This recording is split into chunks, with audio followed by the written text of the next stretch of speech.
Pronte le precisazioni dell'assessore Domenico Fontana. Io vorrei segnalare agli agrigentini, ai cittadini agrigentini, che tutto quello che sta succedendo in questi giorni, le proteste varie sulle quali diciamo, non intendo ritornare se non per precisare alcune cose importanti, sono legate al fatto che questa amministrazione ha deciso di rompere un sistema, di rompere delle incrostazioni che hanno prodotto un fatto eclatante davanti agli occhi di tutti.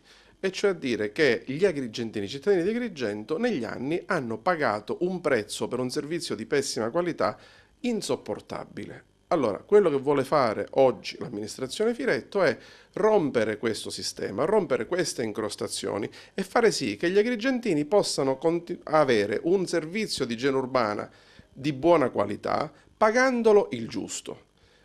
Questo cosa significa? Significa far finta che non è successo nulla nel passato? No, significa con grande responsabilità prendere le distorsioni del passato e piano piano provare a riportare sulla via corretta questo sistema.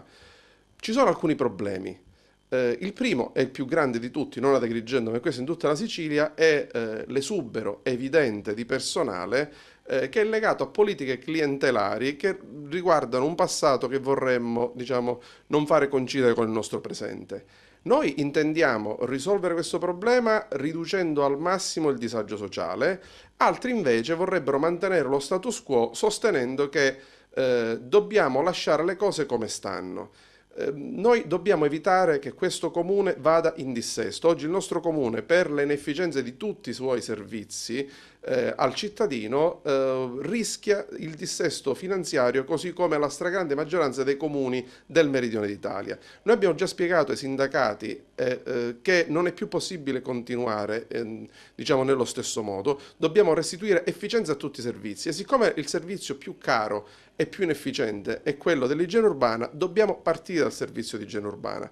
Cosa fare? Certamente far sì che l'assunzione di responsabilità e quindi la redistribuzione del personale in esubero riguardi non il comune di Agrigento ma l'intera SRR, così come le politiche clientelari che hanno prodotto questo problema non riguardavano il comune di Agrigento ma riguardavano la vecchia gestione consortile di Gesa. Nell'immediato però noi dobbiamo anche ridurre il costo dell'attuale contratto perché le politiche dissennate della regione degli ultimi 6 mesi hanno prodotto per Agrigento un costo di circa 1,5 milioni, 2 milioni in più rispetto a quanto previsto dalla Tari. Allora quindi noi abbiamo bisogno di fare due cose: sterilizzare questo aumento del costo nell'immediato e questo lo faremo intervenendo con gli strumenti che la legge ci consente di utilizzare, per esempio la riduzione del quinto d'obbligo del contratto, e invece nel medio termine provando via via a ridurre il costo avendo un servizio molto più efficiente che passa inevitabilmente